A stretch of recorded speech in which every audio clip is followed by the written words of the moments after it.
Jerry's a chicken.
Ladies and gentlemen, please welcome Andrew House.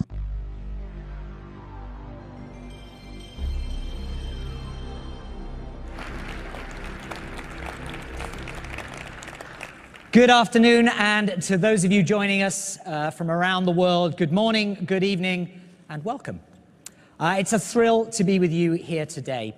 The stakes are high for what we're going to show you.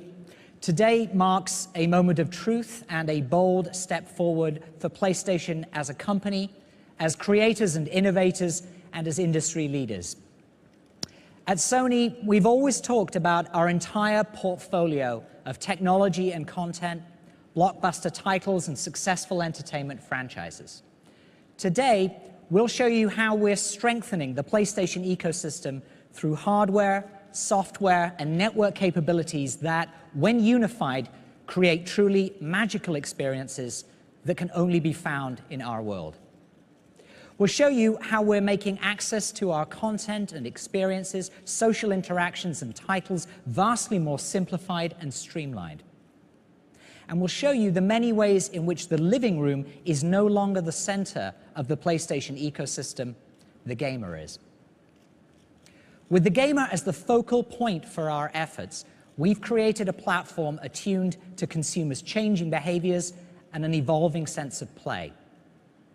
Ease of access, regardless of location or device, has been an absolute priority. With mobility and the ability to share content and experiences becoming an increasingly important part of the gaming experience, connectivity between devices and the ease with which they connect has been essential to meeting the demands of today's casual or core gamer. Our vision for the future is consumer-centric, developer-inspired, and characterized by an unwavering commitment to phenomenal play experiences. These experiences can happen on a console or a handheld device, and we're meeting the demand for mobility with the most powerful handheld gaming system ever created, PlayStation Vita. In fact, the operating system and chipset inside PlayStation Vita is so powerful, we think it could bring significant value to gamers' living room experiences. We know the potential for expanding PlayStation Vita to the living room is real and promises to deliver amazing gameplay and multimedia. We'll be talking more about this exciting initiative later this year, but it's safe to say that we'll continue to unlock PlayStation Vita's potential. We're also focused on expanding the world of PlayStation content to smartphones and tablets via PlayStation Mobile. We've strengthened the PlayStation Network to offer more groundbreaking indie titles such as Unfinished Swan and the critically acclaimed Journey. And we're bringing more convenience and value to our gamers through programs such as Instant Game Collection and Day One Digital. Every facet of PlayStation will continue to become more powerful, and as you'll see today, remains at the heart of every new innovation we create. While our Sony heritage has long been defined by superb engineering and technology unleashed via powerful hardware, we also knew success would rely not only on a package of next-generation technologies, but on reconceptualizing how the next-generation gamer would want to play. While we once had changed the gaming landscape, now the consumer was changing us. From mobility to multi-format play to greater community engagement, as well as platforms designed to enable access to entertainment, social media, and more, the demands for a new platform were clear. Conversations with the wildly talented and ambitious minds found within the developer community helped us understand what would define the new and the next for them. We painted a picture of the future that would revolutionize not just the console, but would have implications across our entire portfolio of products. Our immersion into the gaming experience at every touch point resulted in a renewed passion for play and keen insight into the demands any new platform would have to meet to be relevant and extraordinary. Today, we will give you a glimpse into the future of play, a reimagination of the gaming experience that has been developer-led, consumer-inspired, and powerfully and thoughtfully engineered by Sony Computer Entertainment. It's designed to make accessing the content gamers love easier than ever. It's conceived as the most personalized gaming experience available today. It is, consistent with our heritage in gaming, delivering the most powerful platform ever. It is simple and adaptive with socially enriched content. Expect worlds to come alive with greater fidelity and intensity than ever before. Expect the best franchises to be even better. And expect powerful opportunities to connect and play and stay informed even when away from the primary console. This is the foundation of our next generation platform, PlayStation 4.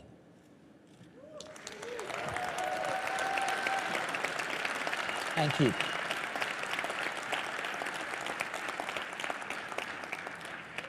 We believe that PlayStation 4 represents a significant shift from thinking of PlayStation as merely a box or a console to thinking of PlayStation as a leading authority on play. For gamers around the world, PlayStation is the best place to play. PlayStation 4 will unleash imaginations to create next-generation experiences that surpass gamers' wildest expectations, while also allowing developers to explore new business models that offer more flexibility, including episodic and free-to-play. Today, we are revealing the genesis of an expanding idea about the future of play, an idea with enough vision to lead the ever-changing landscape. and an idea founded on the conviction that we must give gamers the kinds of multi-dimensional experiences they not only expect, but quite frankly, deserve. Over the next couple of hours, we're going to show you what the new PS4 is capable of, what innovations it is bringing to gamers, and what central ideas and principles drove its development. You'll meet the minds who form the creative soul of the gaming community, who are pushing the boundaries of play. One of those great minds is the gentleman I'm about to introduce. At the age of 17, he joined Atari, and by age 20 had his first major design success with the arcade game Marble Madness. Future successes were many. He worked with Sega on Sonic the Hedgehog, served as president of Universal Interactive Studios, and was part of the creative team on such blockbusters as Crash Bandicoot, Jak and Daxter, and Ratchet and Clank. Now, as our lead system architect on the PlayStation 4, he has been able to harness the engineering prowess of Sony Computer Entertainment with deep developer insight to create a next-generation platform that sets a new industry standard. It is my great pleasure to introduce lead system architect Mark Cerny.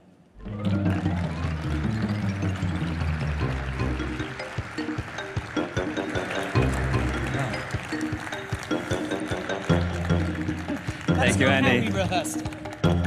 Thank you for the warm welcome, and thank you all for being here today. As Andy mentioned, my role on the development of the next generation platform started about 5 years ago. At that time, we began to look at how the console architecture could free developers from painful technological limitations and enable them to create the game experiences that they'd always been dreaming of making.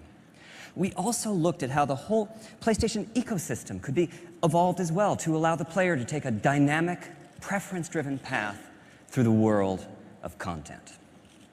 So when we started this process, it was the early days of the PlayStation 3, which is to say, at a time of great transition in technology and how we use it. Every major console, all the way from the Atari 2600, which was the dominant console when I started in games some 30-something years ago, all the way up through the PlayStation 2, had pretty much been a single-purpose device. Insert the cartridge, the CD, the DVD, power it on, play your game. That's all they did, and that was fine. That was the world we lived in then. But at the time of the launch of the PlayStation 3, all of that was in flux. The world was becoming a connected place, and a single device was now expected to provide a range of services and applications. Now, PS3 has done pretty well in these respects. It's the top platform for Netflix. But as a console designed before this revolution hit, there are limits to the functionality that it can provide in this new world. In addition, since the launch of PlayStation 3, we've seen a proliferation in the number and variety of devices that people own and interact with. With so many platforms to support, much less value is found today in exotic technologies such as blast processing or a supercomputer on a chip. I'm proud of what we accomplished with Cell on PlayStation 3, but at the same time, the need to radically customize technology can interfere with the design innovation that's so central to game creation. So for PlayStation 4, while we knew that the core performance of the console would be vital to its success, the cross-disciplinary team that we assembled had several additional goals. For one, we wanted to make sure that nothing would come between the platform, and the joy of play. When I think back to the launch of the PS1, there was a real fun factor that was an intrinsic part of the PlayStation DNA. The whole world was our audience, and we had a remarkable time evangelizing the message that gaming was fun. We also wanted to be sure that the system architecture could fluidly connect the player to a larger world of experiences and provide easy access to everything PlayStation has to offer, across the console and mobile spaces and the PlayStation Network. And finally, we wanted to hear from developers. We spoke to dozens of the best teams in the world. We wanted to know what was important to them. We wanted to make them happy. Because if they were happy, we knew we could unleash the creativity and innovation that would result in a true next-generation experience. Our goal was to create an architecture that would facilitate the expression of their ideas. Now, we couldn't come right out and say in 2008 or so, what would you like to see in a next-gen console? We had to talk our way around the topic. But they knew what we meant, and their comments were invaluable in crafting these system specs. And we were able to create, in PlayStation 4, a platform by game creators for game creators. It is a powerful and accessible system, and it has a deep feature set to support the ongoing development and evolution of gaming itself. Now, the architecture that we chose is like a PC in many ways, but supercharged to bring out its full potential as a gaming platform. For the CPU, we chose the most familiar architecture on the planet, the x86, allowing us to tap into over 3 decades of programming expertise. For the graphics processor, we decided to use a highly enhanced PC GPU, something that would be easy to develop for in the early days of the platform lifecycle, but at the same time, a GPU with remarkable long-term potential. And for system memory, I'm proud to announce that we are equipping the system with 8 gigabytes of high-speed unified memory, both satisfying the #1 developer request for ease of game creation and also increasing the richness of content achievable on the platform. And this system memory is backed by the massive local storage that only a hard drive can provide. Overall, this architecture is designed to ensure that the very best games and the most immersive experiences will reach the player. Now, the next few demos are live, so I get the pleasure of sharing with you, for the first time, the new controller. And here it is, the DualShock 4.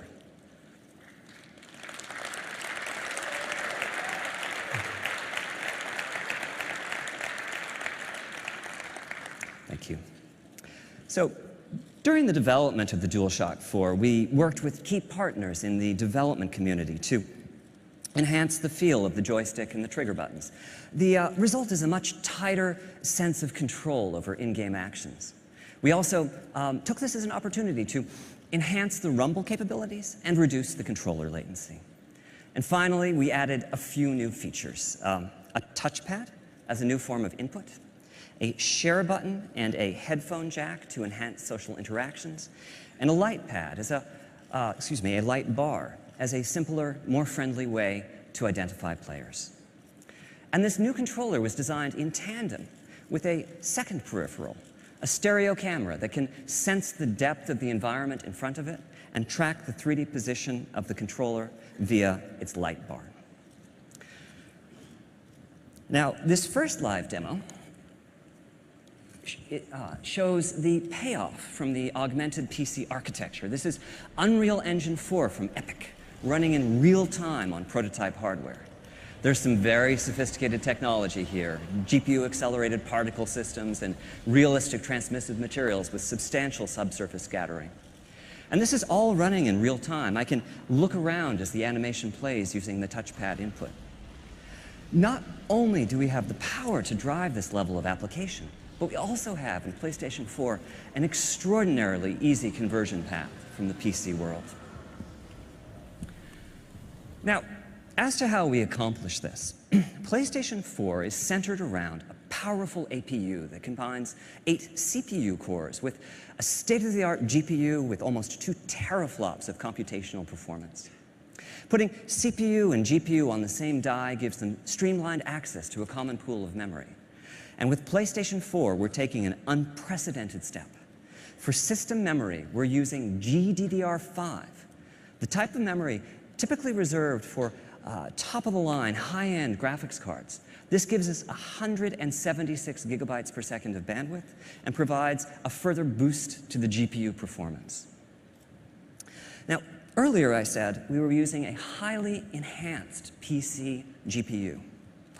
Principally, we've modified the GPU to make compute easier, which is to say, we've made it practical to use the GPU as a general-purpose computational device. This next live demo is a million-object physics simulation from Havoc. This is primarily running on the GPU, not the CPU. Tasks that can fully occupy the CPU cores will be achievable using just a fraction of the PlayStation 4 GPU. Overall, our goal has been to architect the system so as to support a breadth of experiences. I'm really looking forward to seeing how the development community will choose to use this tool that we've provided for them. Truth is, I'm making a game too. In my case, I'm focusing on that joy of play I remember so well from the early PlayStation days. So here's a quick look at the title I'm directing.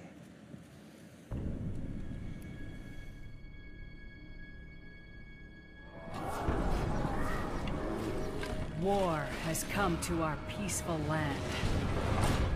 We must send our best to neutralize this threat. A veteran explorer, military might. Yes, Doctor. I would like to make a small addition to the team. Behold my greatest creation, Knack. Just go slow, little buddy. You'll be fine. He looks a little delicate to me. Knack is capable of explosive growth. He will be invaluable in the fight against the goblins.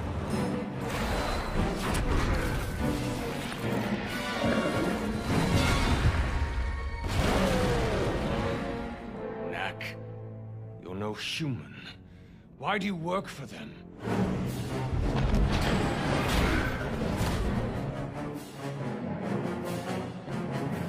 Victor's up to something. The next step of human evolution begins now. The world is about to change, and he'll be the one who changed it.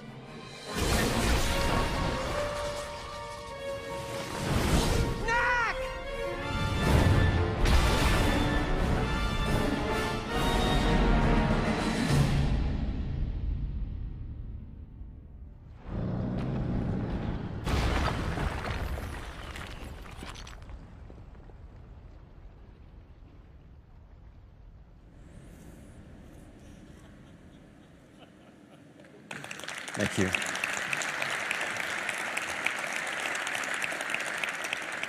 I can't tell you how nice it is to finally be able to show that in public.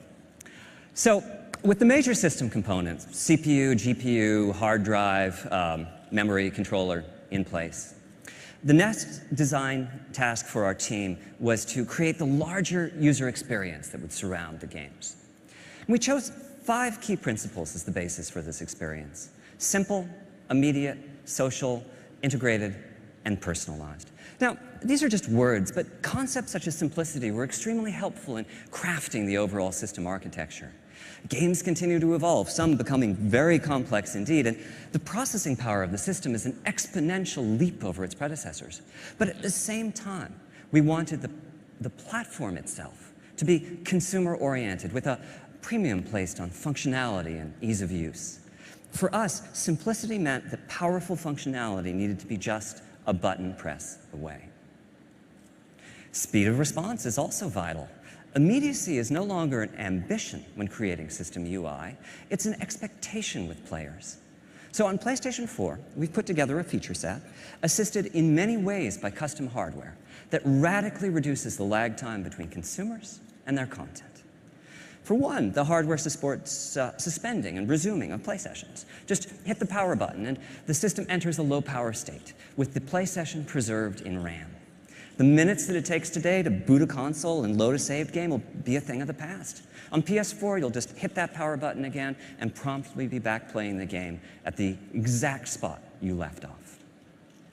PlayStation 4 also has a secondary custom chip that manages uploads and downloads. As a result, it's possible to download or update games in the background, or even with the main power off. And we're taking this one step further. On PlayStation 4, digital titles are playable even as they are being downloaded. When you purchase a title, you download just a fraction of the data and begin playing. The rest of the data is downloaded in the background as you continue to play the game. Our next key principle is social. There's no doubt that play is no longer an isolated pastime. Social play is so important to PlayStation 4 that we've added in hardware to support it, in the form of dedicated, always-on video compression and decompression systems. Now, to illustrate the next few points, I'm going to show you various aspects of the PS4 user interface, which is a complete redesign over what we have today on PlayStation 3. Part of what this dedicated video compression and decompression hardware does is it enables seamless uploadings of recordings of gameplay. Just hit the share button on the controller, scan through the last few minutes of gameplay, pick a portion, tag it, and return to your game. The video will upload as you continue play. Our goal is to make the sharing of video as popular in the PlayStation 4 generation as the sharing of screenshots is today. And this same hardware enhances visibility of gameplay. You can browse live game video of what your friends are doing at that exact moment, or spectate the gameplay of a famous person within your gaming universe. You can even see that your friend is in trouble and reach out through the network to take over the controller and assist them through some difficult portion of the game. And on PlayStation 4, we are transitioning to a friends network based on real-world friends. We'll keep around the alias and the icon used in today's multiplayer matches. These are great to have when anonymity is important, but most of the new social dimension to PlayStation 4 will be interacting with friends using real names and profile pictures, most likely seeded from your existing social network. And this social network isn't visible only from within the console UI. PlayStation 4 is designed to be a highly integrated platform, seamlessly interconnected across the network to the full PlayStation ecosystem, as well as to key third-party devices and services. Applications on smartphones and tablets, as well as web platforms and Vita, will allow PlayStation 4 conversations to be carried far beyond the living room. You can use your smartphone to browse game video of possible opponents in your favorite fighting game and challenge them to matches. Companion applications on PlayStation Vita or your tablet will add another dimension to the experience and allow you to keep in touch with the evolving world of your game regardless of your location. And our final ambition with PlayStation 4 is personalization, the concept that the system can get to know you and bring you closer to the games and other experiences that you're seeking. Personalization is a key design principle of the PlayStation 4 interface. You're just a button press away from the latest news about your game titles or interactions with your friends. But as the system learns your likes and dislikes, we can take this a step further. You'll discover content preloaded and ready to go on your console by your favorite creator or in your favorite genre. Our long-term vision is to reduce download times of digital titles to 0. If we know enough about you to predict the next game you'll purchase, then that game can be loaded and ready to go before you even click the buy button. So, in conclusion, an informed system architecture was fundamental to the creation of PlayStation 4. It is and always has been our goal to deliver play that is deeply satisfying. And in order to do that, we knew we would need to design to the dreams and ambitions of the developers who create the content that game players crave. And we knew that these game players would expect ease of to not only meet, but also exceed their expectations. We've therefore taken a deeply consumer-focused and developer-centric approach to the design of the PlayStation 4, resulting in gaming experiences that evolve and ensuring that PlayStation continues to offer the best place to play. As a developer and creator, and certainly as a gamer, I'm thrilled about the vast potential of the PS4 to empower new and even more compelling game experiences. And that's the end of my section of today's presentation. Thank you very much for your time.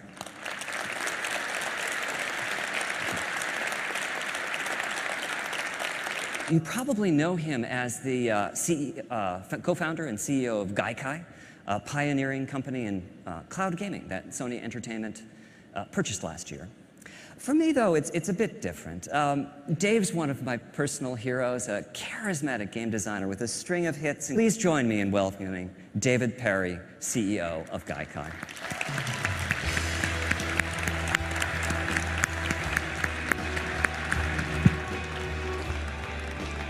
Hey, thanks, Mark.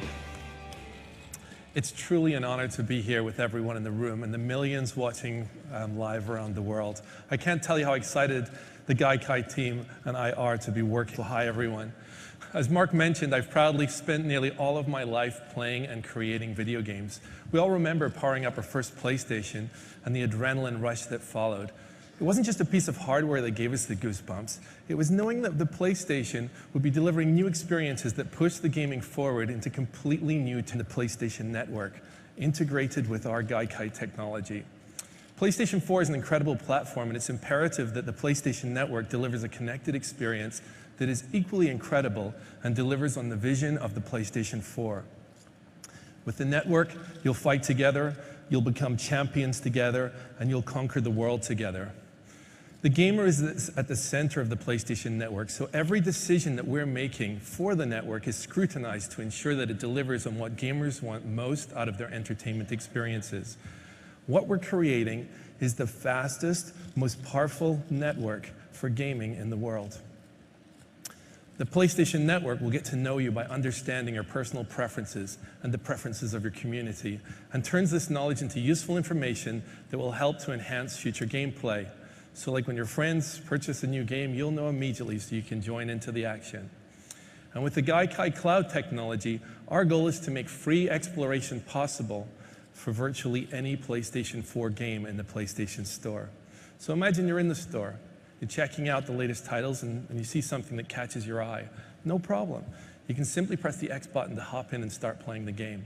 Now in the past, not all games were available, and the ones that were had to be kind of the light version, where they had been edited down so that they could be downloaded reasonably quickly. With Gaikai in the PlayStation Store, you'll be able to instantly experience anything that you want. I've always liked that concept of try it for free, share it if you like it, and pay only for the games that you fall in love with. So now we're changing the rules when it comes to social gaming. By putting social at the core of PlayStation 4 experiences, we can layer in new features meaningful to gamers. We've partnered with some of the biggest and most influential social networks in the world, including Facebook and Ustream, to bring gamers' friends into games like never before. Social networks such as Facebook are obviously critical to how we stay in touch with our friends and current events around the world. But they don't know your PlayStation gaming history and all your preferences, nor those of your friends. They don't know if you're a Journey expert or if you've collected up every platinum in the Uncharted series. So by combining the PlayStation 4, the PlayStation Network, and these social platforms, our vision is to create the first social gaming network with meaning. And this network will be dedicated, just to be clear, to games. So as you know, spectating has become very popular in our industry because it lets gamers learn tricks and tips from the best players in the world. When players find something they love, it's our job at PlayStation to make that even better. So we've asked ourselves, how could we improve the spectating experience? First, what we're using is that share button on the PlayStation 4 controller. With that one button, you can broadcast from your game live, 100% real time, to your friends. It's an incredible innovation and something that has never been possible on console before. And we could have stopped there, but we kept pushing. So we're making it so that your friends can actually look over your shoulder virtually and interact with you while you're playing. And if you allow them, your friends can also post comments to your screen. You can solicit support from them, or you can just trash talk with them, and you can even be inside a different game. But wouldn't it be cool if you were stuck in a difficult level, like you just can't work out how to get through that door? You could ask a friend on the internet who's finished the game to take over your controller and assist. We're building this capability into the PlayStation 4 and the PlayStation Network so that your circle of PSN friends will become that much more important. And finally, we're helping fuel the imagination of our developers by giving them new spectating tools. Now imagine a developer using these tools. If they identify a gaming expert, they can give them director-level status so they can manipulate levels to assist you during your gameplay. Developers can insert special items for you, such as giving you a health potion when you're in critical condition. We've also partnered with Ustream to give gamers multicasting capabilities. And that means you can schedule a set time and broadcast your gameplay live to anyone that you want to invite. In summary, the base hardware architecture for PlayStation Network was designed to facilitate and integrate social aspects throughout all phases of the gaming experience. The PlayStation Network wraps you in your favorite content wherever you are, across the PS4, the PS3, the PS Vita, smartphones, and tablets. And we're going to get PS4 games on second screens. A key feature enabled by the second screens is remote play. Now, we believe so much in remote play that it's been built into the architecture of the PlayStation 4. So how are we unlocking remote play's potential with this next generation? The answer is PlayStation Vita. PS Vita is the ultimate companion device for PS. Big battle on PS4, but your kids have just taken over the living room. What do? Well, it's easy. You just use remote play to transfer the game over to your PS Vita. Now, as you saw, Mark is working on this game, Knack, on the PS4, so we brought a surprise for him today. By using remote play, he can now also play his game instantly on the PS Vita. So what do you think, Mark? I think it looks great. So this is my PlayStation 4 title, Knack, running in remote play on Vita. And the work's really well distributed between the two consoles. We're using the full graphical capabilities of the PlayStation 4. And on Vita, we're taking advantage of the beautiful 5-inch OLED, as well as the sophisticated mobile controls. I was expecting you to say cool. So, okay, spoken like a true system architect. Our long-term goal is to make every PlayStation 4 title playable on the PS Vita. I mean, if you think about that, even the demos that you're seeing today, some of the most incredible, we have some incredible things to show you. If you can imagine, we can make those games instantly playable on the PS Vita as well. So to make remote play between the PS4 and the PS Vita feel good, we've dramatically reduced transmission times so the gameplay is snappy and immediate. We've accomplished this by integrating some of the Gaikai technology into the PS4 system architecture that essentially turns it into a game server, and the PS Vita becomes a client with remarkably fast connection speeds. Of course, the PlayStation Network and the PS4 will provide access to a vast array of other forms of entertainment beyond gaming. PlayStation gamers love all forms of entertainment, including watching movies, watching TV shows, listening to music. So PlayStation Network will have services including Sony's own Video Unlimited and Music Unlimited. And we're working with leading services like Netflix, Amazon Instant Video, and other media services to have them on the platform. We'll be announcing more specifics on this later in the year. Now, I've already mentioned a couple of ways that Gaikai's cloud technology and PlayStation Network will enhance the player's experiences. But PlayStation Network and the cloud can present additional value to PlayStation gamers. For example, over the past 6 years, PlayStation 3 has built an incredible catalog of titles that is unmatched in the industry. Although PS3 titles aren't natively supported on the PS4, we're exploring some very unique opportunities enabled by cloud technology with the long-term vision of making PS3 games ubiquitous on any device. The technology is so advanced that someday we could easily put PS1, PS2, PS3, and the PS Mobile games on any device, including the PlayStation 4. This would fundamentally change the concept of game longevity. Imagine having access to all the old games you love and the ability to get them up and running in seconds wherever you are on whatever device you have near you. Everything everywhere is the challenge that PlayStation has put before our teams.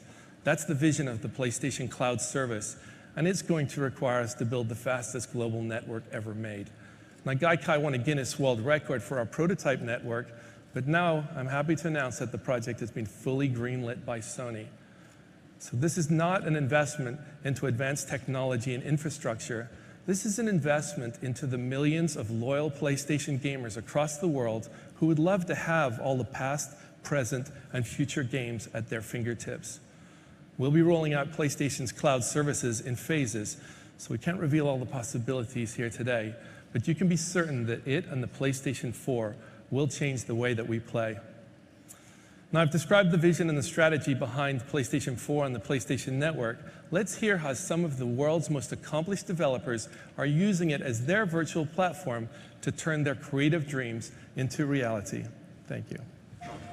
You know, our industry the past 10 years has seen so many trends come and go. You know, there's been You know, at times people are, you have to do social, you have to do casual, you have to do hardcore, you have to do this, you have to do that. But as much as it's been changing, all of those different trends have been supporting each other. What I love about this console is that I think it's the first time that these trends are going to really be brought together. This is where the promise of what we can do is bigger than just one genre.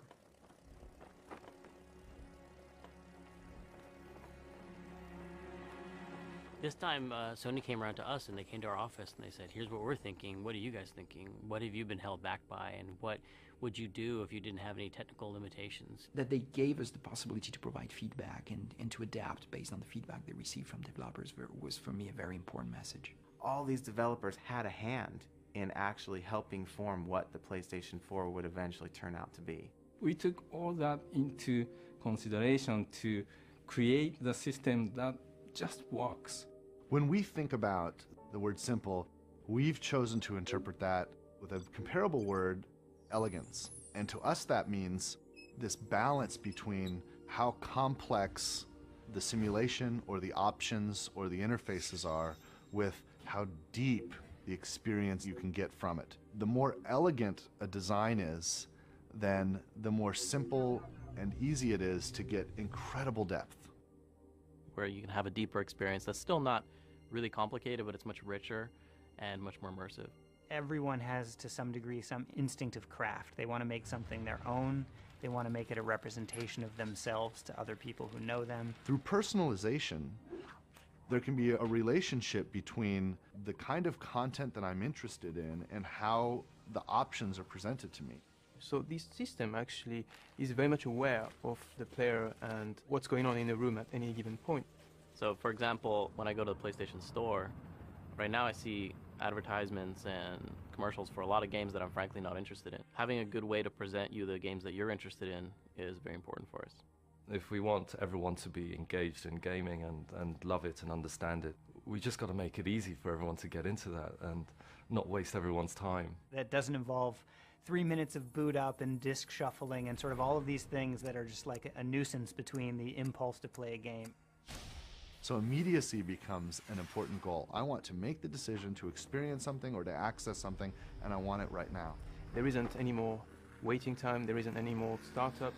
I literally walk in, pick up the controller, hit the start button, it just goes. It's a huge win for gamers. You're able to download the first bit of the game and start playing it before the next 20 gigs downloads. One button press away, and you get what you want. Historically, console games have been very much like lived in a tower. You go to your living room, you have that experience there, and that's where it happens, and then like you leave your living room and then you have the rest of your life. Looking ahead, integrated gaming experiences will follow you everywhere that you go. The entire world has changed in the way you can interact with many devices wherever you are at any time of day. So there'll be some window into that entertainment experience that's accessible through your phone or your PC or a portable gaming device. The many different devices that you use are seamlessly integrated to create your PS4 experience very seamless. There was a time when the shared experience meant that your friend sat next to you on the couch. Now that we can basically project that across the globe. Offering them opportunities to interact with each other, while they're playing the game, but also outside of the game. The new big feature that we have on this controller is the appearance of the share button. The share button allows you to record any gameplay and create a video or a screenshot and share it instantly. Whenever they want to share an epic moment, they can just press that button. Before you had to make a video, edit the video, upload the video, and now we're going to make this so easy for people to just press the share button and off it goes. It's going to bring opportunities to engage players with the game and with each other like we've never done before. One of the neat things about next generation hardware is there's always kind of this mystery. What is the actual ceiling of this thing? What is the potential? How far are we going to be able to push it? The possibilities have just blown open in a way that in previous generations it never had. This is what PlayStation is about. It's about innovation and it's about new ideas. PlayStation 4というのは、非常にプレーンなシステムですから、真っ白なキャンバスみたいなもので、すごくクリエイターにとって腕の振るいようがあるんですね。全ては、クリエイターが何を、そのキャンバスに書き込むか、が全てなんですね。Because at the end of the day, everybody does like that. Everybody does want to see new amazing things. For me, the three words that would recap would be immersive, magical, simplicity, ultimate play. The game entertainment machine. It's coming soon. It's a connected world. It's the PlayStation. Ladies and gentlemen, from Worldwide Studios, please welcome Michael Denny.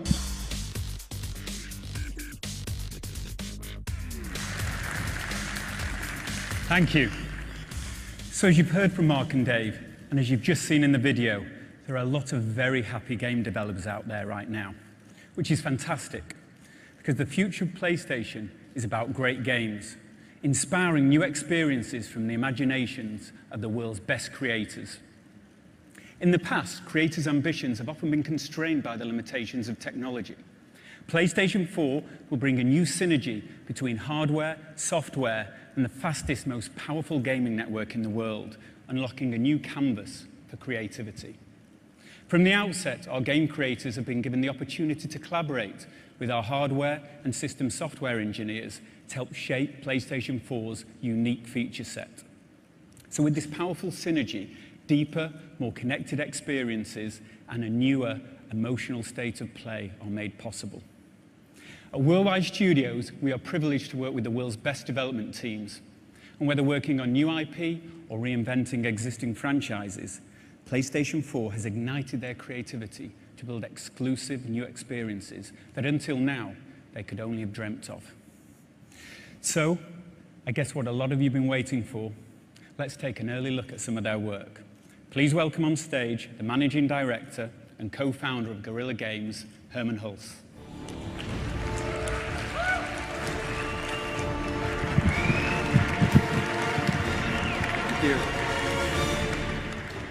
In the near future, mankind has colonized planets in search of resources. However, there's a conflict between two factions: the people of Helghan and the people of Rechte.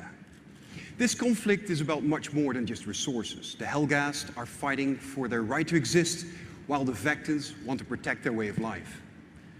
The Helghast have evolved and claim genetic superiority. They are brutal and relentless in pursuit of their so-called justice against the Vectans. This war devastates planets.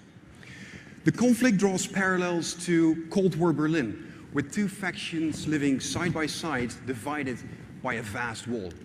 This is a story about the loss of home, the search for a new home, and the lengths to which people go to defend it. This is Killzone Shadowfall.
Traffic passing through here today. More than usual. They're drafting in units from all over. It's the waiting around that messes with your head. Guess now you're here, things start moving, huh? Nobody gets through without... Back up! Back up! Let him through! This way, sir.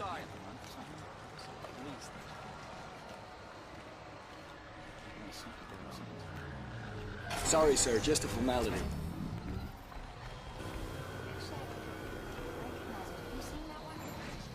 Okay, clear. Please proceed.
Good evening, everyone. I'm Matt Southern from Evolution Studios, and we're making the game we've always wanted to make. It's called Drive Club, and it's all about team-based racing. I've waited so long to be able to tell you about it. It's existed as a concept at the studio for 10 years. We trademarked the name Drive Club 9 years ago. You can check it online. At its heart, it's always been a very simple concept about driving the very best cars in the world, in the greatest locations in the world, but crucially, doing it together. And we've literally waited for the technology to be available to deliver our vision. We've visited the greatest car companies there are to share this vision for next-gen team racing. And they love that Drive Club isn't just about cars and locations, not even just about winning races, but about people, about collaborative gameplay with friends in teams. Next generation no longer just means more powerful hardware. We're the next generation of gamer. We want to play great-looking games like this, but in new ways that fit our permanently connected social lives. And to us, that means driving in a team. Drive Club is a game to play in real clubs, asynchronously and in real time, against other clubs all around the world. The gameplay isn't specifically about races, it's about challenges, and rewards you for playing in groups even if you aren't top of the leaderboard, much like the best squad-based first-person shooters do.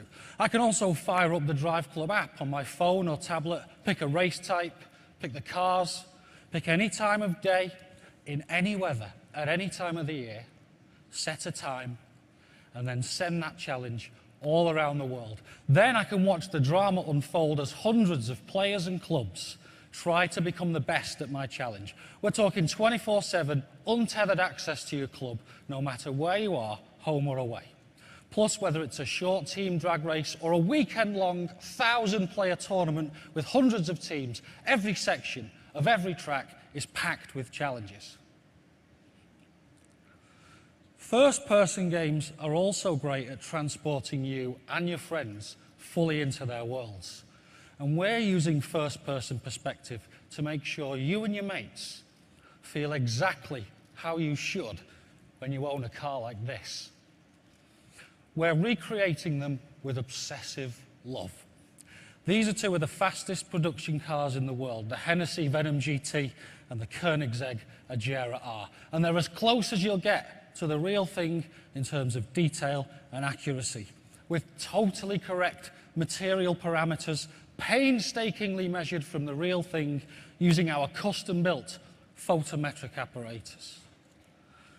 We've gone borderline insane with real-world details and subtleties. We've modeled the direction of each microscopic metallic flake of paint in multiple layers. We've emulated the effect of each individual thread in the weave of the carbon fiber, so the pattern alters realistically with the lighting angle. The lights themselves are fully modeled using multiple layers of reflectors and lenses that refract the real bulbs underneath. And we've modeled those rainbow patterns you get when you wax the plastic headlamp covers. Even the suede and carpet have a fiber direction map, causing them to reflect light differently when they've been brushed or touched. In fact, let's climb into a car now. This isn't cockpit view, this is true first-person racing. The exquisite feeling of opening the door, breathing in the experience, strapping yourself in, and firing up a 1,200 brake horsepower engine.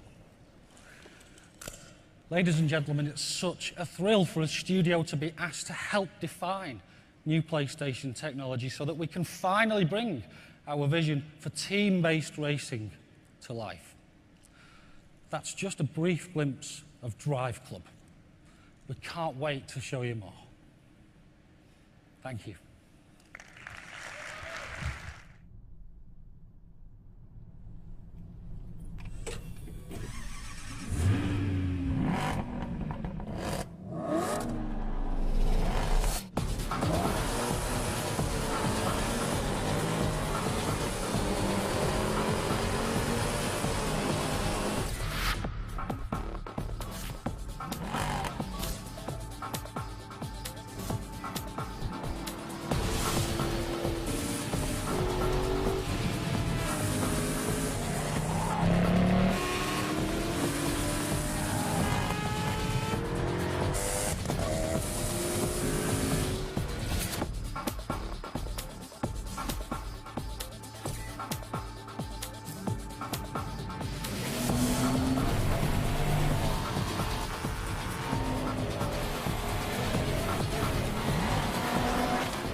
In 1999, I took part in a political rally and got tear-gassed by the cops.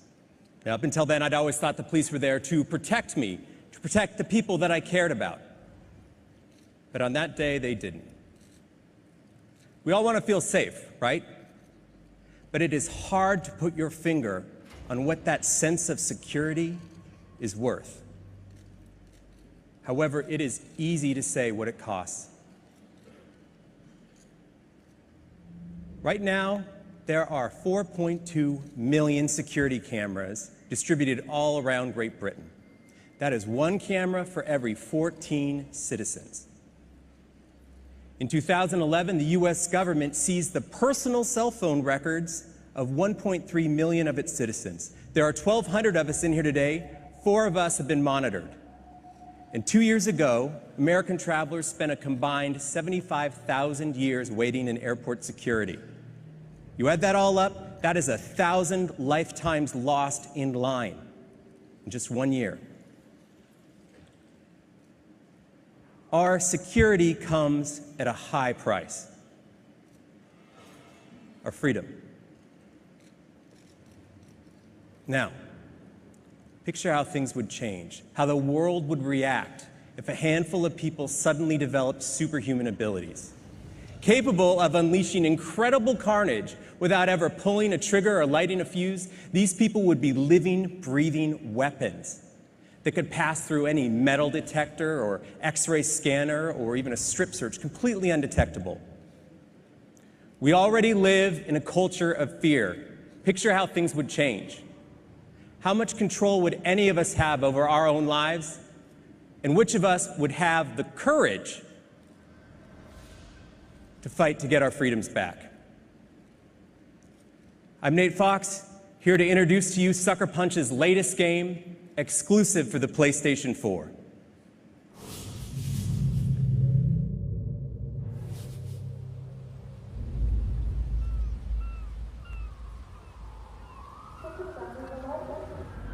Your safety is our top priority. The DUP is in control. To expedite scanning, please remove all rings and bracelets. The DUP is in control. G6 status. G6 clear. G7 status.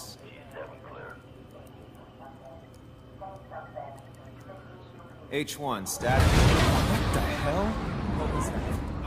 I don't know. B2 status? What should we do? B2 repeat status. On me. Keep your eyes peeled. The DUP is in control of the situation. What's there? We got hit! Lost B2. Check in B5, B5. Over there. Go. Cover me.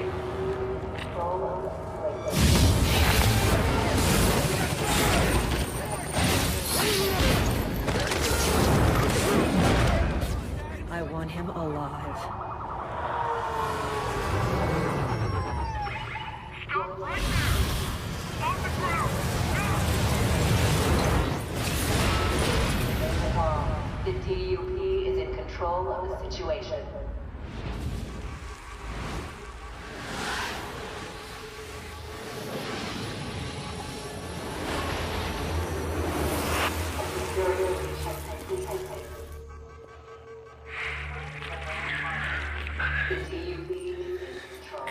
You are not in control.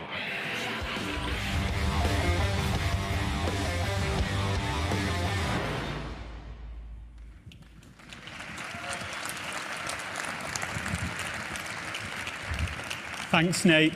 And I'm pretty sure he's just won the backstage suite for the coolest game introduction of the night there. And thanks to all the guys for introducing 3 already amazing-looking games that not only look fantastic, but allow a depth of gameplay that will take our players to a new level of immersion.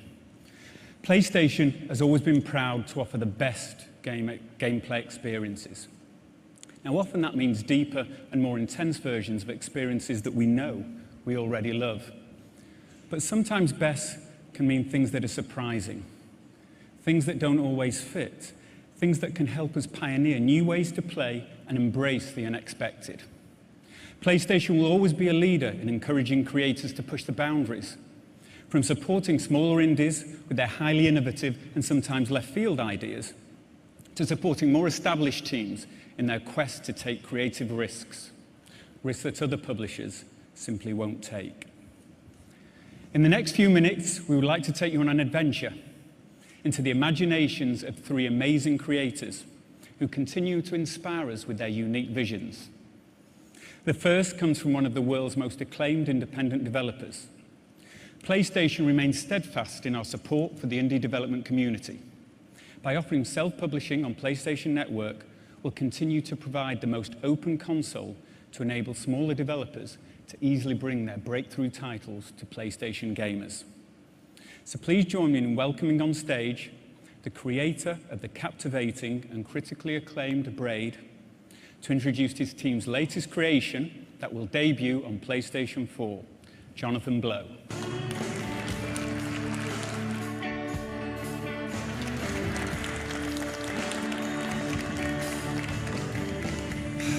Hey, I really don't know what I'm going to do to follow up after all those explosions, but we'll see what happens, I guess.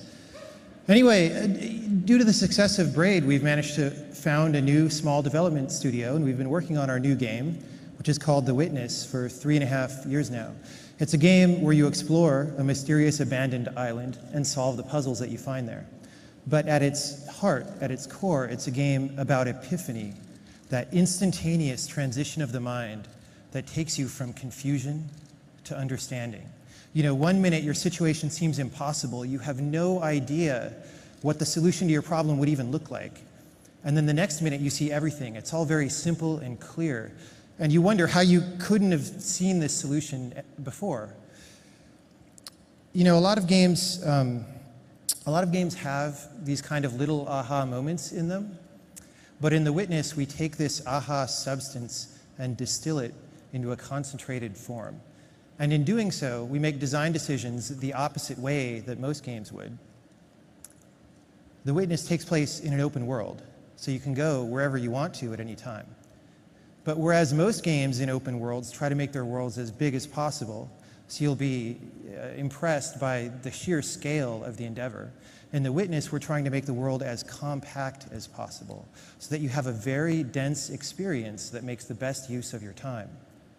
Wherever you're standing in this open world, there are 3 or 4 different destinations with completely different themes within 20 seconds of walking from where you are. New interesting things around every corner, and everything in the world is carefully placed, and everything is where it is for a reason. A lot of games try to pad their playtime so that they seem long, but in this game, we work very, very hard to cut anything that's redundant. There's no filler.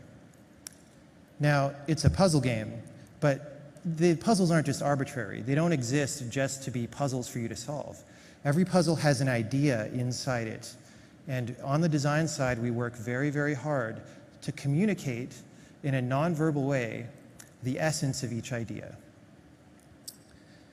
Now, even with this focus on compactness, we've managed to put together a game with 25 hours of gameplay of unique puzzles, everyone bringing you something different. And in the release window, PlayStation 4 will be the only console that The Witness is on. Now, it's a game that happens really all in your mind, much more so than on the screen anyway. But nevertheless, tonight we've put together our first official trailer, which I'll show you now. Let's roll the clip.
Thanks, Jonathan. Wonderful stuff. And how about that? What other event would show you a game like the visceral and action-packed Killzone, followed by the mesmerizing and thought-provoking Witness? And speaking of Killzone, at the end of the playthrough you saw earlier, Stephen hit the new share button and uploaded it directly to the Killzone Facebook page. So as soon as we're done here, please go check it out. Okay, so what follows now are not game presentations, but a glimpse of the future, sure to challenge your current vision of gaming. Two of our wonderfully talented creators will give us an early glimpse into their concepting process and demonstrate what is possible when you combine PlayStation 4 with unbridled creativity. So first up, please welcome, from the award-winning Quantic Dream, David Cage.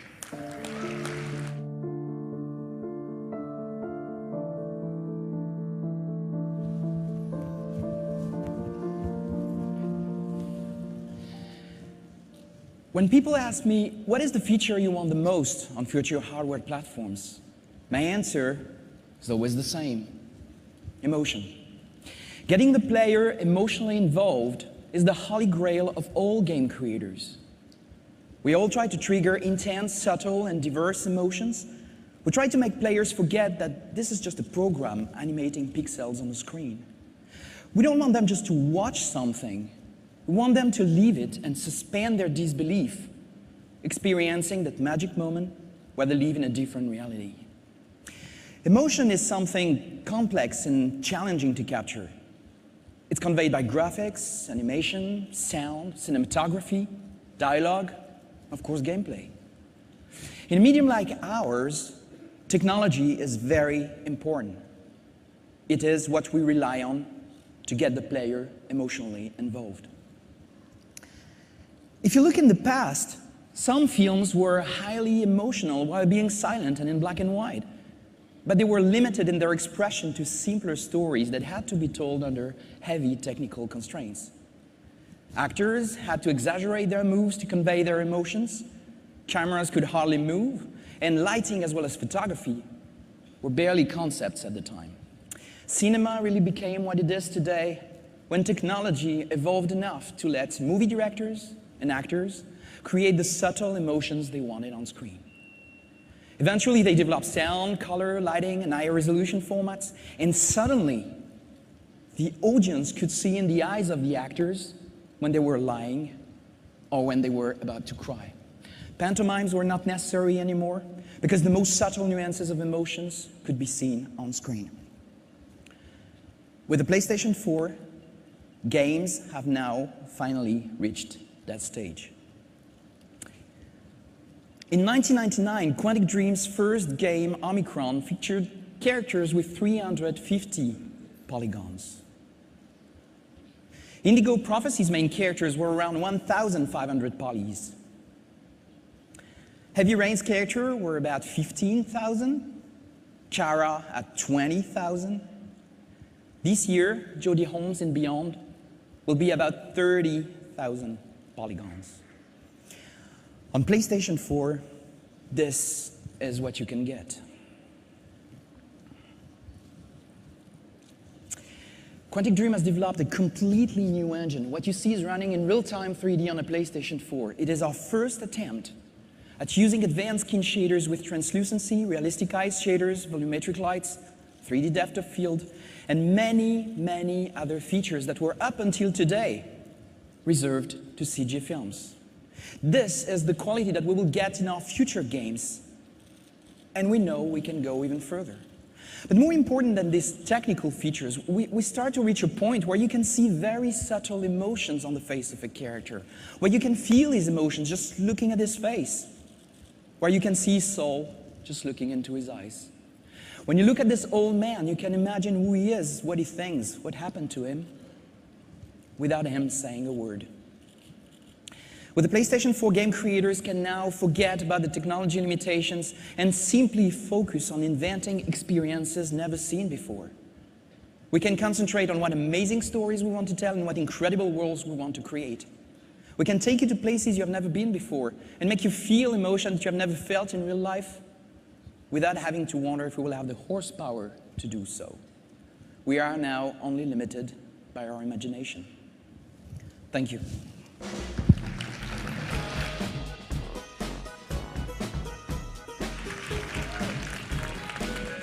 Wow, David, please can I have a copy of that skin shader?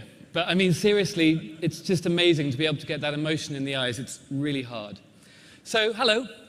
I'm Alex Evans from Media Molecule, and Michael asked us to just give a little insight into our creative process over the last few years at our studio. And, you know, when we first heard about the PlayStation 4, we began thinking, what can we do to turn creative gaming and take it to the next level? Because that's what Media Molecule was founded to do. It was to use this amazing device to bring the creativity of every PlayStation user to the fore. And creativity takes many forms these days, whether it's taking a picture, cosplaying as Kratos, or 3D printing a customized character. It's easier than ever to show off your skills, and with the internet, you can reach millions of people. So, creation is everywhere, but it can feel kind of fractured and complicated. And so we thought, how can we cut through all the crap? And we realized there's a simple way of thinking about all of this. What we wanted to do was let you record your dreams. Think about that for a second. Record your dreams. You see, the PlayStation 4 for us at Media Molecule should be the creative console. It's the place you go to be inspired. It's the place you go to experience other people's dreams or to make your own. It's the place you go to create. And the only question for us was how. When we looked at how people create digitally, especially in 3D, things just haven't changed in the last 5 or 10 years. As a graphics programmer, vertices, textures, UV mapping, they've been the bane of my life and the artists I work with for many years. I call it the tyranny of the polygon. And so we asked ourselves, how could PlayStation 4 change this? How could the insane power per dollar that only a next-gen console deliver, how can we sweep away the techie mess? How can we redefine digital making and overcome the tyranny of the polygon? So we've done 2 years of research into this, from motion capture to stereo cameras to advanced user interfaces, touch interfaces. Basically, we tried everything, and it got more and more complicated, more and more space age. It just did not feel like recording dreams at all. And then we discovered that the single most powerful, accurate, and precise tool for 3D creation was right under our noses. It was the Move controller. Now, finally, at last, after a troubled relationship, we've completely fallen in love with this thing. Dear Move controller, I'm sorry, it's taken us so long to realize this, but we're going to marry you with the power of the PlayStation 4. We are going to revolutionize making. You're great. So one of the first things we built with this was a sculpting tool, and we've been using it for a while now. Once we stopped thinking in terms of memory budgets, schedules, pixels, we forgot about the technology and we just started doodling, just sketching, put that at the heart of our creative process. A really lovely thing happened. We started having real fun making, collaborating, sketching, remaking. It doesn't matter where you start out because you can take a left turn at any time that inspiration strikes and go somewhere even cooler. It's a free-form creative journey that I think of a little bit like cloud watching, except that you can reach in at any time and change and shape it to whatever's in your head. Behind me, you can see a time-lapse of one of our sculpts playing back literally as it was made, because we record every single move that you make. And because it's such a quick and free-form thing, before we knew it at Media Molecule, we had made hundreds of these things. Imagine this multiplied from our tiny staff to the thousands and millions of brilliant PlayStation users online. Every single one of these was made entirely with the Move controller. And it's a kind of performance. You're able to put down your ideas as fast as you can think of them. It's this combination of the PlayStation 4's power with the Move's unique accuracy, which allows us to ditch all of the 2D fiddly camera controls and nasty user interface. It makes 3D sculpting easy for beginners and deep for advanced creators. And if you're like me and haven't quite mastered sculpture yet, then we're going to allow you to use the creativity of all of these people to collage and create ever larger sets, game levels, stories, with the simplest possible interface. You just hold your controller and click to assemble your dream. Of course, this isn't just about sculpture and collage. With PlayStation 4, with the creative console, we wanted to change making in every way, whether it's music, gaming, or storytelling. And the point is, it's fast to create. What you're about to see was recorded live in one take. It's someone's dream brought to life with PlayStation 4.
How do you follow that?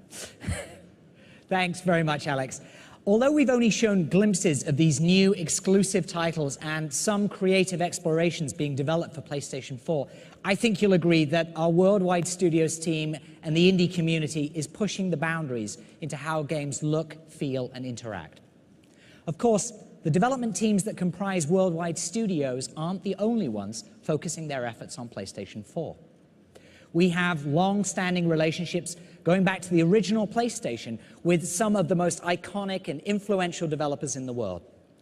And I'm proud to announce that virtually every major third-party partner across North America, Europe, Japan, and Asia will support PlayStation 4. Today, we'll be sharing with you some amazing new titles, but we're just scratching the surface of the full roster that we'll show throughout the year. To help demonstrate this point, please join me in welcoming our first guest, Yoshinori Ono from Capcom.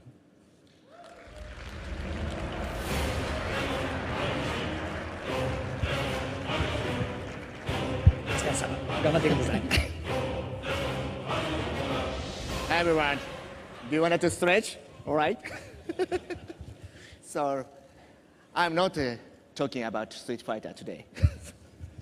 So, good morning, good evening, everyone. So, and good morning those in Japan. I have really been looking forward to tonight's presentation. You have no idea how badly I wanted to tweet about it, but I persevered. It feels good to finally be able to talk about this stuff. I hope you are eager to listen as well. This event is being streamed to Japan as we speak.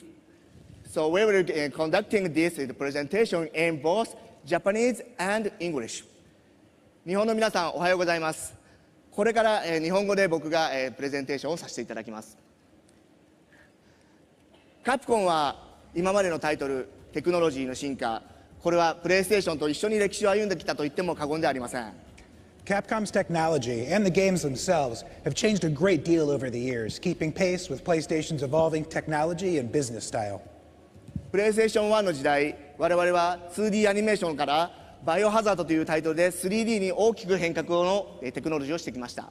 The technology of the original PlayStation allowed us to move beyond the 2D sprites to which we'd grown accustomed and break new ground with IPs such as Resident Evil. プレイステーション2の時代、DVD ロムという新しいビジネススタイル、そしてエモーションエンジンという新しいグラフィックエンジンを我々は手に入れて、新しい IP、鬼武者シリーズとデビルメイクライを作り出してきました。The DVD-ROM technology and the emotion engine brought to us by the PlayStation 2 allowed us to create visually stunning titles that took advantage of newly developed graphical engines. Titles such as the Onimusha series and Devil May Cry would not have been possible without the technology that the PS2 brought to the table. そして PSP の時代です。今まで家庭用でしかできなかった経験を外に持ち運ぶ、そしてネットワークにつなぐ、この形で我々はモンスターハンターシリーズを生み出してきました。The PSP allowed us, for the first time, to take our PlayStation experience out of the living room and into the world, using communication technology to bring such experiences like the Monster Hunter series to life. 2D アニメーションのシンボルであったストリートファイターシリーズ、そして恐怖体験のシンボルであったバイオハザードシリーズ、これを今の時代にしっかりと蘇らしたのもプレイステーション3の技術があったからだと思っています。The most gorgeous 2D art the Street Fighter series could muster upon its rebirth. The progression and evolution of the Resident Evil series and the utter fear that it instills, all this immersion, all these fantastic effects, we owe it to the PlayStation 3 format. 我々はこのプレイステーション4の時代、新しい時代へ走ってみたいと思っています。And now here we are, with the announcement of the PlayStation 4, we are proud to help usher in a new era of entertainment. 我々は今まで MT フレームワークというエンジンを使って開発をし続けてきました。We've been hard at work developing a new engine suited to the PlayStation 4 and its power, the next evolutionary step from our MT framework engine. プレイステーション4、この新しいビジネススタイル、そして新しいグラフィックエンジンに対応する新しいエンジン作りを今進めています。We continue to refine this engine to ensure that it takes advantage of the incredible technology, power, and business style that the PlayStation 4 embodies. このエンジンコードネームパンタレイは新しいテクノロジー、そしてそのテクノロジーを使うツール、そして新しいゲームデザインに対応するべくただいま目下開発中です。This new engine, codenamed Panta-Ray, by taking advantage of current technology and providing the tools necessary to harness it, will allow us to take game design in entirely new directions. 本日はこのパンタレイの上で動いている新しい IP、そしてプレイステーション4の上で実際動いている映像を今日は皆さんにお届けしたいと思います。I'd like to show you a little something. It represents a new IP running on the PlayStation 4 using the Panta-Ray engine.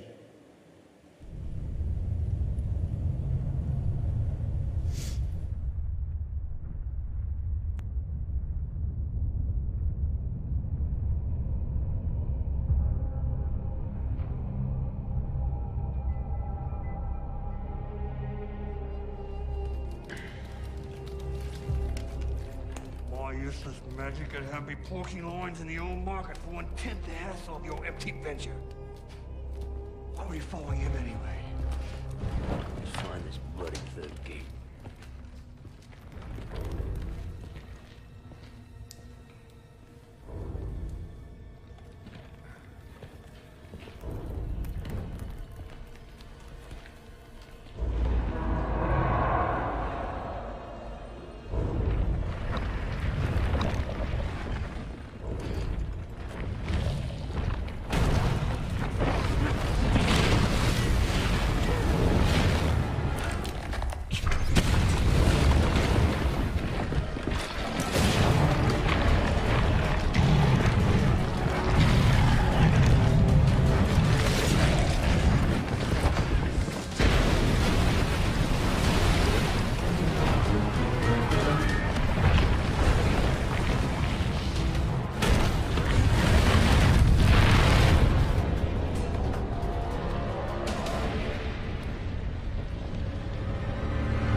Harvard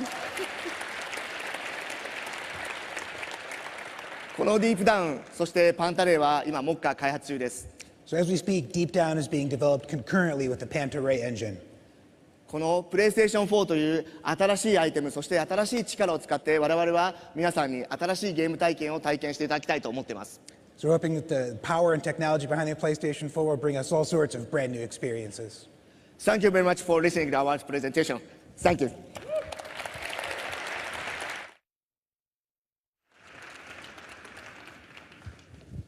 Thanks very much, Ono-san. Domo. Arigatou gozaimashita. Footage looks remarkable and brand new IP. We're really excited by what Capcom has in the works for PlayStation 4, and we'll be sharing more later this year. Square Enix is another major partner developing for PlayStation 4. As you know, our relationship with Square Enix dates back 16 years to when Final Fantasy VII appeared on the original PlayStation. Since then, our partnership has fostered some of the most innovative gameplay and rich cinematics and storylines that gamers fell in love with. Please join me in welcoming to the stage Yoshihisa Hashimoto from Square Enix to tell you more about their support for PlayStation 4.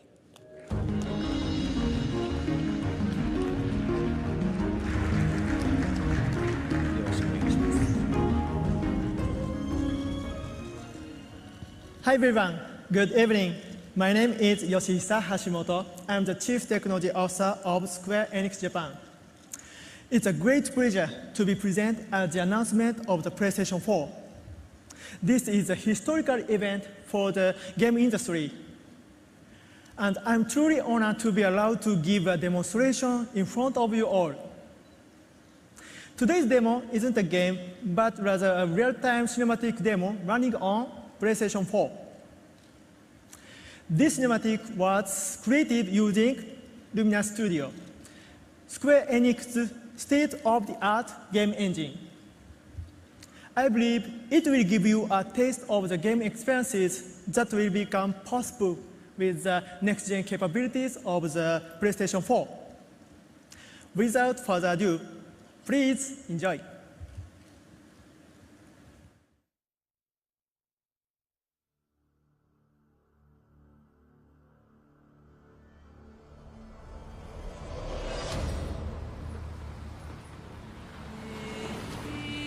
Hear me, mighty servant.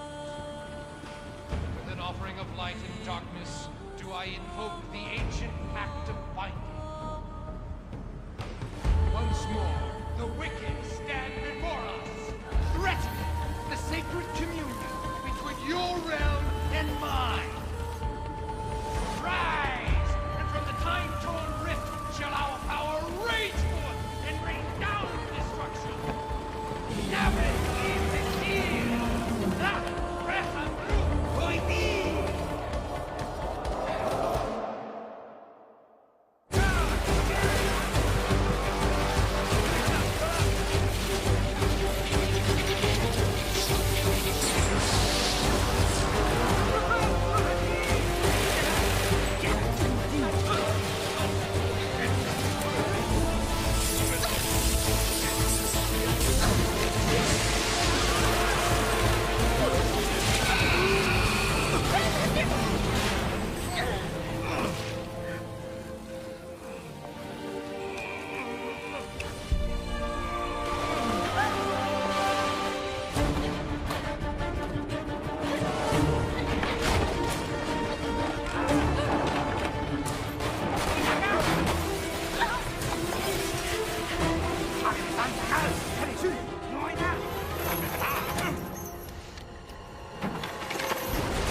Thank you. Thank you.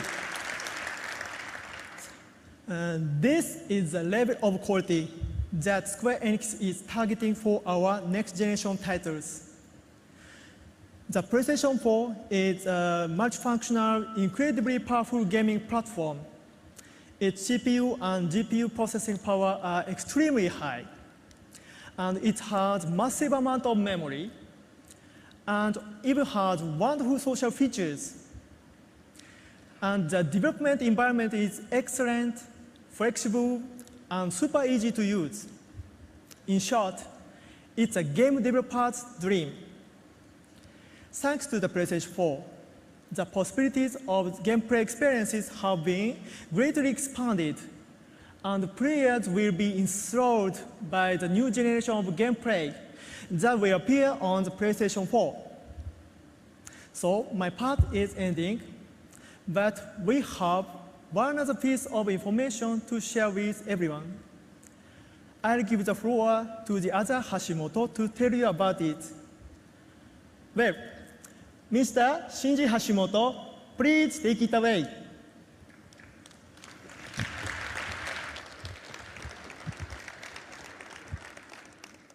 Good morning, good afternoon, good evening, everyone. My name is Shinji Hashimoto. I am the brand director for Final Fantasy at Square Enix. I am not brothers with Yoshihisa. Okay, today, I just have one thing to say. On the occasion of this presentation by Yoshihisa of the Luminous engine, and the announcement of the PlayStation 4 from Sony Computer Entertainment, I would also like to announce that we are preparing for development of a Final Fantasy title. Please be excited for E3 this year. Thank you so much, thank you so much.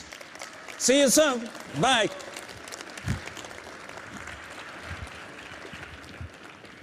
Thank you, Hashimoto-san. The Luminous Studio demo running on PS4 further demonstrates the system's graphics and computational power. I would now like to welcome a very special partner and a personal friend.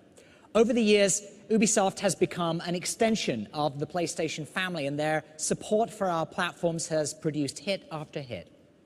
The Ubisoft team is truly pioneering a lot of next-generation gameplay, and I'm very excited by what they have to share with you tonight. Please welcome Ubisoft co-founder and CEO, Yves Guillemot.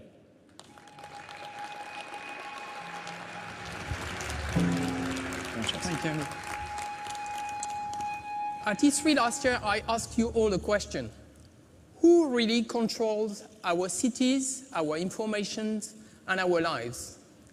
Thanks to PlayStation 4 and our next-gen titles, Watch Dogs, we have the answer. It will be all of you.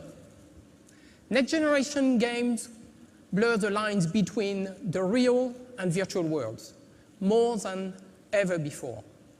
Ubisoft development teams have been hard at work with the PlayStation 4 to make gaming experiences that are more connected, more immersive, and more interactive.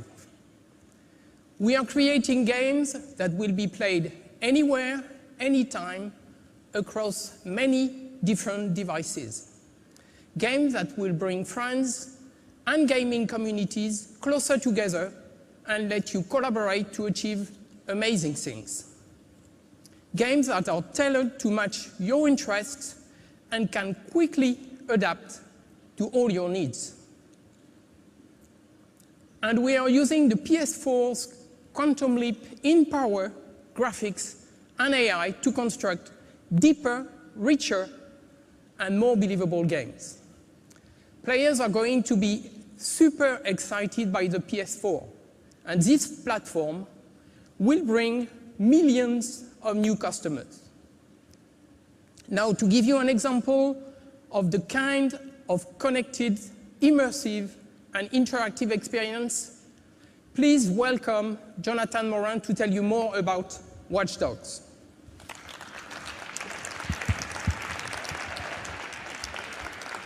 Thank you very much, Eve. Hello, everyone. Finally back on stage to talk about Watch Dogs. Hyperconnectivity has changed us. It started with computers, mobile devices, and then we all got one of these. Everything about me and the ones I love are on this phone. Now, what's the next step? Smart cities. A system that manages entire cities to solve complex problems. Traffic jams, war against crime, power management. In Watch Dogs, you're gonna control all of it. We've shown this at last year, E3. Everything is connected. But today, I want you all to discover that everyone is connected. I want you all to feel what it's like to control Aiden Pierce and wander around in Chicago, to invade everyone's privacy without them knowing. You're all about to discover that once you can tap into anyone's lives, anything can happen dynamically in front of you. So you're now going to enjoy a full-blown new live demo that will show you that exploring an open world has never been so engaging. So thanks to Nick to perform for you tonight. Enjoy.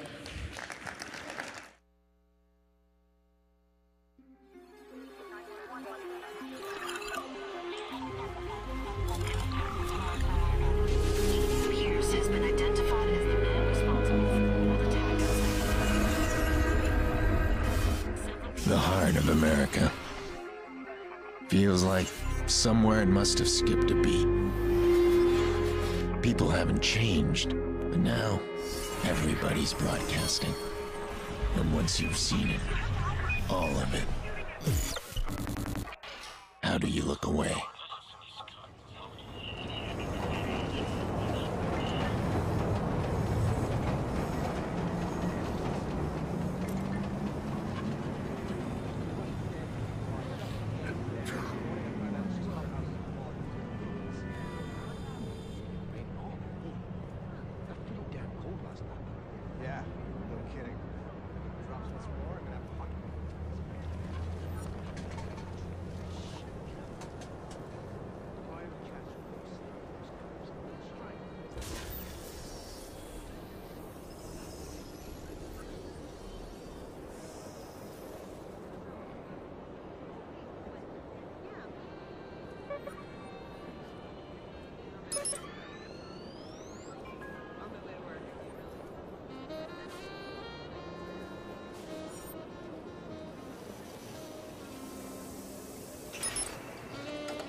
I'm not gonna let you get away with it.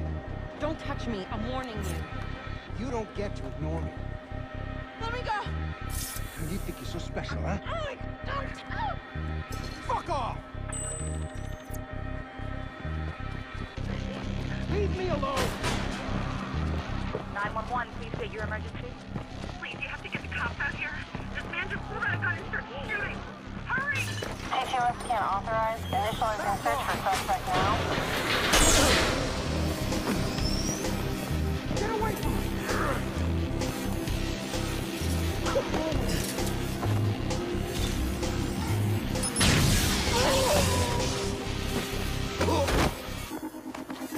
Put out an old call, squad. We're on this suspect. Over.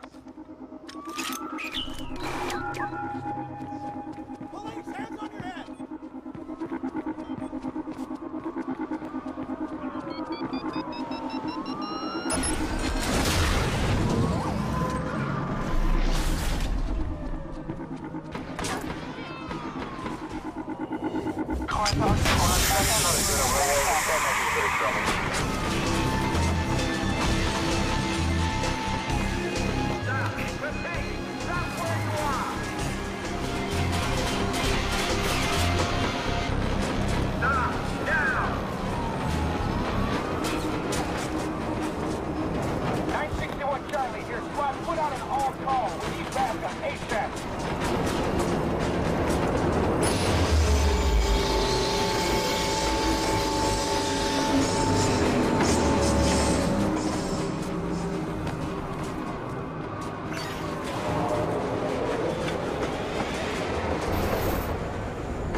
Thanks, Jonathan and Eve. Watch Dogs on PlayStation 4 will be an amazing experience, and we have much more to share with you later this year. There's another partner I'd like to invite on stage tonight to help illustrate the tremendous support we have for PlayStation 4. This iconic developer is known for making some of the most immersive and creative games anywhere. And this is not only the first time they've been on stage for PlayStation, but the first time they've been on stage for any console. It's my pleasure to introduce Senior Vice President of Story and Franchise Development from Blizzard Entertainment, Chris Metzen.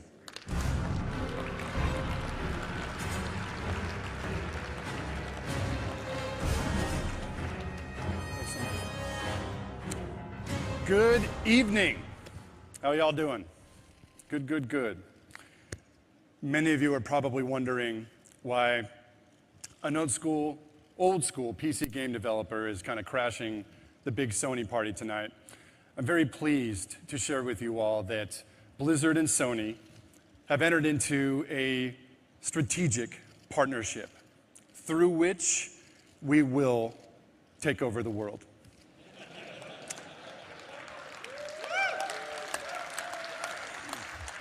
Oh, if it were that easy.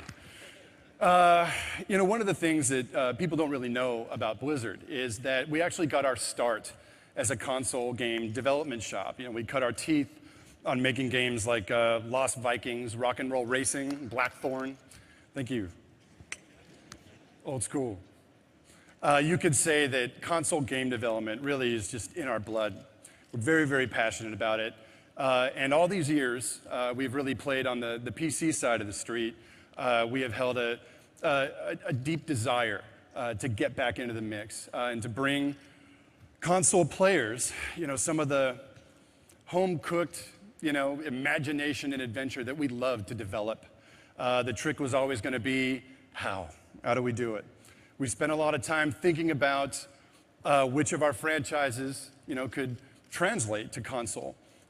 Which, if any, of our game products could make the jump while still maintaining their accessibility, their playability, their ease of use. We know, in partnership with Sony, that we have our game. So I'm very pleased tonight to announce the game that Blizzard Entertainment will be bringing to the PlayStation 4.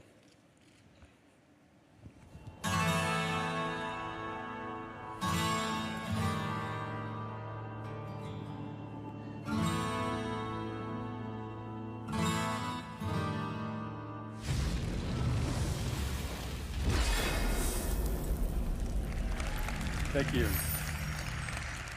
Diablo 3 will be available for the PlayStation 4 as well as the PlayStation 3. Actually, right now we have a version running on the PS3. It's amazing. It runs well. It looks great. We have painstakingly optimized our control schemes, anywhere from the entire user interface of the inventory system to player customization, even direct control over your player avatar. So, if some of you have played on the PC side, you're not mashing your mouse into your desk. Diablo 3 has really never been easier to play. One of the really fun things about this version of the game is we've developed a 4-player co-op mode that's full screen. You can kind of sidestep all of the split screen shenanigans. If one of the group decides to run back to town, it's just kind of a smooth, seamless play. You can play with your 3 best friends on a couch. It was kind of one of our standby lines. One couch to rule them all. To try and one way or another translate some of our gameplay experience from perhaps your home office to the living room. So we thought that would be very, very cool. Coming up, I think in the coming months, we're going to formally debut the game. We're going to have some video. We're going to have playable demos of the thing. We're going to answer all of your questions, I believe, at PAX East. So keep your eyes and ears open for that. We can't wait to show you how this thing looks. It's just been amazing to watch it come together. So I guess I'll keep it short and sweet. I thank you all for your time. We're very excited about this product. We're very excited about our partnership with Sony and what the future has in store for us. Hopefully that's world domination. So again, thanks guys. We appreciate the time being here and just to be here for this amazing event tonight. The PlayStation 4 is looking killer. We hope to see you all adventuring across the darkened fields of Tristram very soon. So thanks again, guys. Have a great night.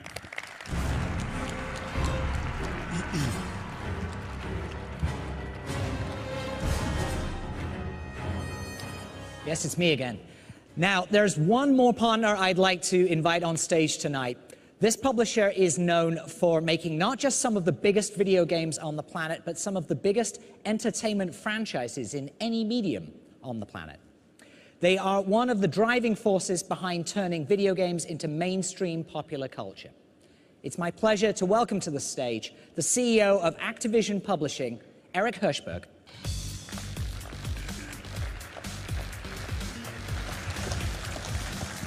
Thanks, Andy. Thank you, Andy, for the kind words. But of course, we couldn't do what we do without companies like Sony building incredible platforms like the PS4 that have brought interactive entertainment into the living rooms of hundreds of millions of people around the world.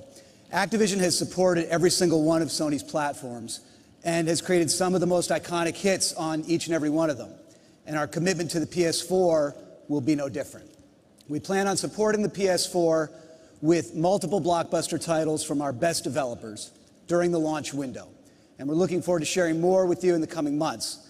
But what I can tell you, though, today is that our developers and our technology teams are uniformly really excited about how Sony is approaching the PS4.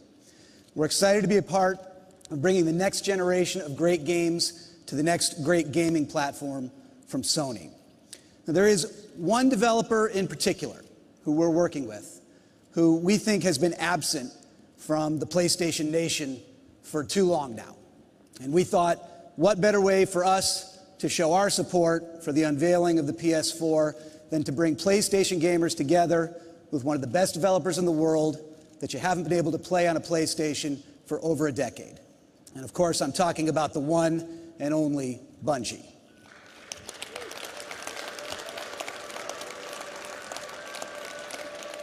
Last week in Seattle, we gave the world its first glimpse into our ambitious 10-year project together called Destiny. And Jason Jones, the visionary developer, co-founder of Bungie, and project director of Destiny, wanted to say a few words about why he's excited to bring Destiny to the PS4 and also to unveil a few more glimpses of in-engine footage here tonight for the first time. Take a look. Hey everybody, it's great to be here. I want to tell you a little bit about what Bungie's been doing for the last few years. After Halo, we ask ourselves the question, what next? What's worth doing? When you have a studio with this much talent, what do you point it at? How could we take a genre that we know and love so well, the first-person shooter, and turn it on its head again? And our answer is Destiny. Bungie's next great FPS. In Destiny, we've created a fantastic new universe for players to explore, full of mystery and adventure. We've built a persistent online world where players grow and customize their characters. And we focused from the beginning, not just on the great competitive experience that players demand from a shooter, but to make sure that playing Destiny cooperatively with your friends was going to blow your mind. Destiny is going to be amazing on PlayStation 4. It's a great piece of gear. And we can't wait to see what PlayStation fans do when they set foot in our world for the first time.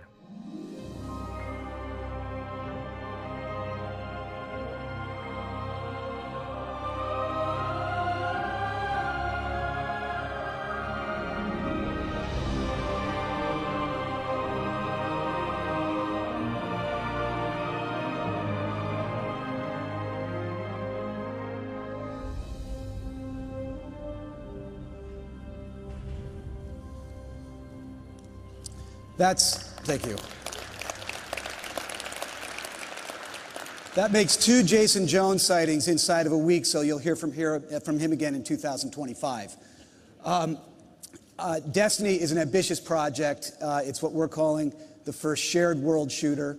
It's something we're putting a lot of creativity and resources behind. We're very excited to bring it to the PlayStation 4. And to tell you a little bit more about it, it's now my pleasure to introduce some of the key leaders at Bungie. Andreas Jenkins, John T. Barnes, Marty O'Donnell, and Bungie's president, Harold Ryan.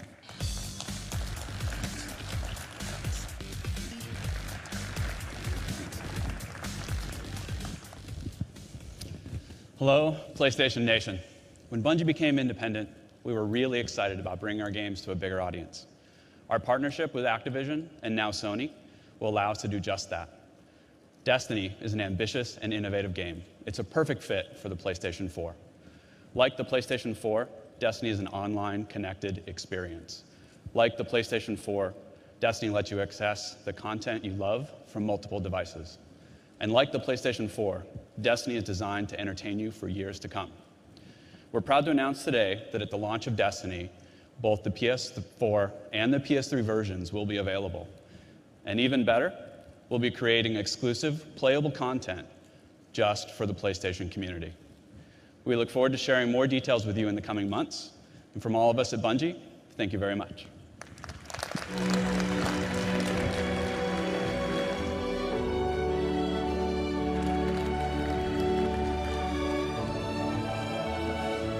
Thanks, guys.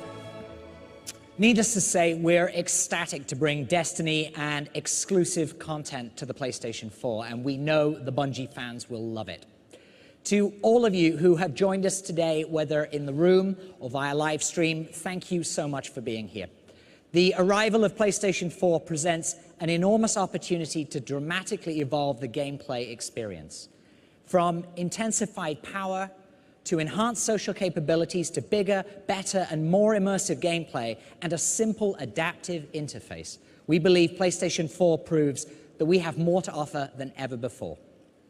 We look forward to continuing the conversation and demonstrating why PlayStation is the best place to play.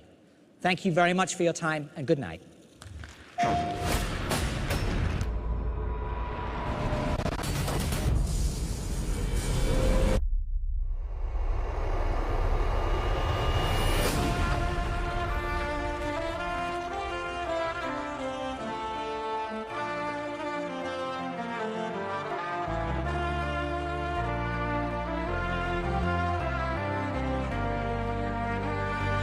What we're trying to create are things that people have never experienced, magical moments that they're going to remember for the rest of their lives.